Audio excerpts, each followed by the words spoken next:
Hi, my name is Alecea Diaz. Welcome to Storytime with Ali. Today we are going to read a book called Crowboy by Taro Yashima. So sit back, relax, and enjoy the story.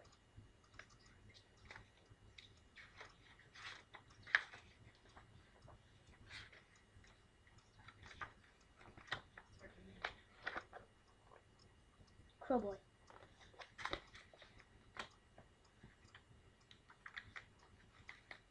On the first day of our village school in Japan, there was a boy missing.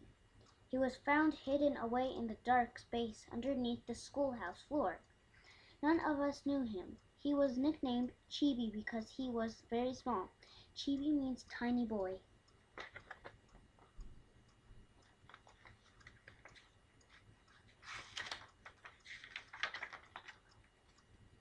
This strange boy was afraid of our teacher and could not learn a thing. He was afraid of the children and could not make friends with them at all.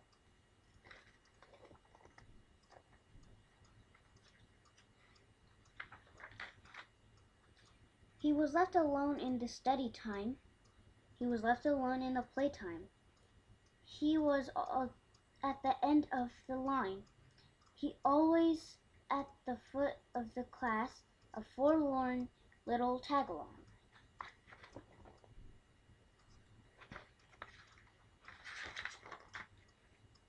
Soon Chibi began to make his eyes cross-eyed, so that he was able not to see whatever he did not want to see.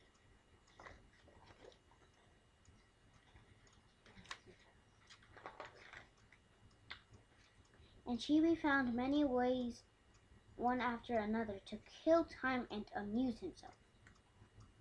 Just the ceiling was interesting enough for him to watch for hours.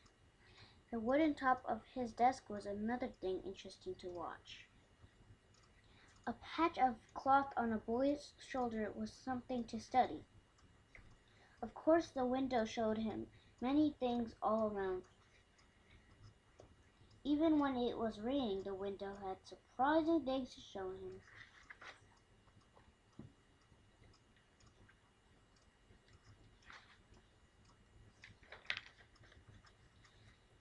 On the playground, if he closed his eyes and listened, Chibi could hear many different sounds, near and far. And Chibi could hold and watch insects and grubs that most of us wouldn't touch or even look at. So that not only the children in our class, but the older ones and even the younger ones called him stupid and slowpoke. That's not very nice, though.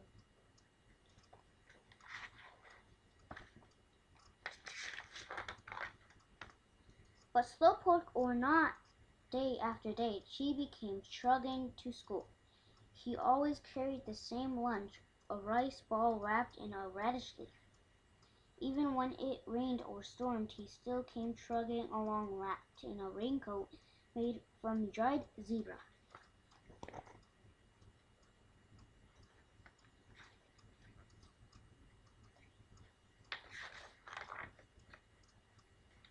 And so day by day, 5 years went by, and we were in 6th grade, the last class in school.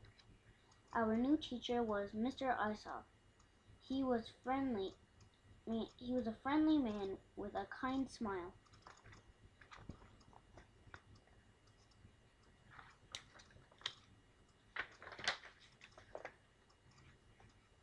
Mr. Isop often took his class to the hilltop behind the school. He was pleased to learn that Chibi knew all the places where the wild grapes and wild potatoes grew. He was amazed to find how much Chibi knew about all the flowers in our class garden.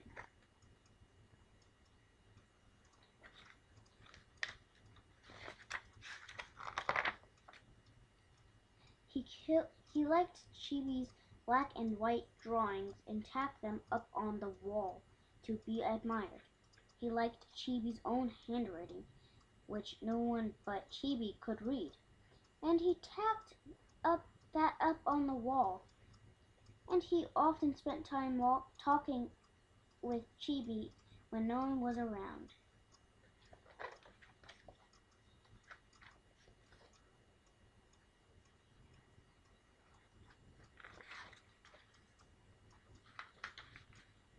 But when Chibi appeared on the stage at the talent show of that year, no one could believe his eyes. Who is that? What can that stupid do up there? Until Mr. Aesop announced that Chibi was going to imitate the voices of crows. Voices? Voices of crows? Voices of crows?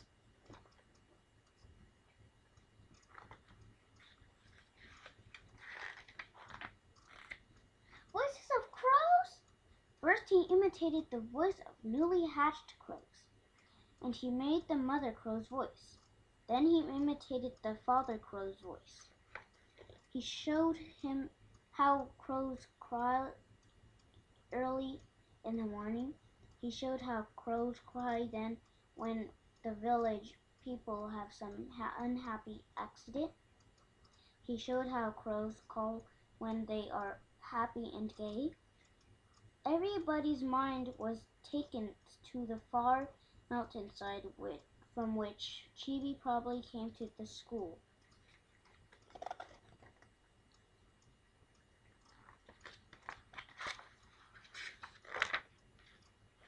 At the end, to imitate a crow on an old tree, Chibi made very special sounds deep down in his throat. Quack, quack. Now everybody could imagine exactly the far and lonely place where Chibi lived with his family.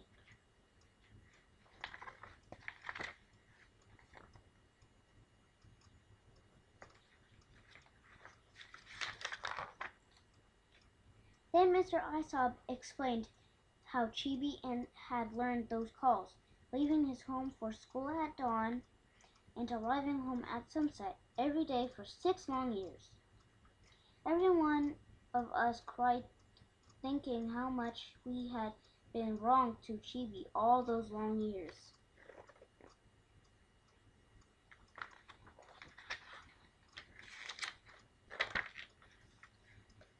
Even grown-ups wiped their eyes, saying, "Yes, yes, he is wonderful."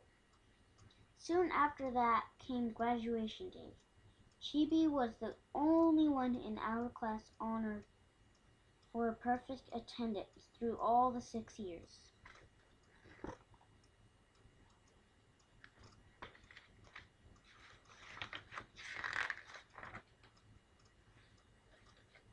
After school was over, the big boys would often have work to do in the village of their families. Sometimes Chibi came to the village to sell the charcoal he and his family made. But nobody called him Chibi anymore. We called him Crowboy. Hi, Crowboy!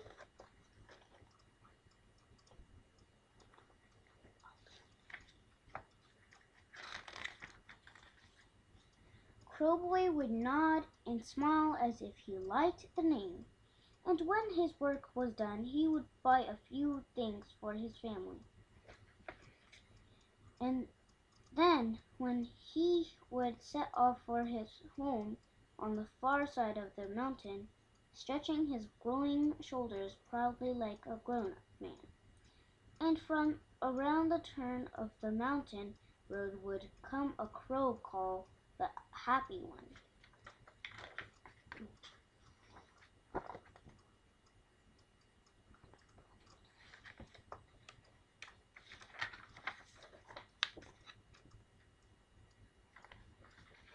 The end.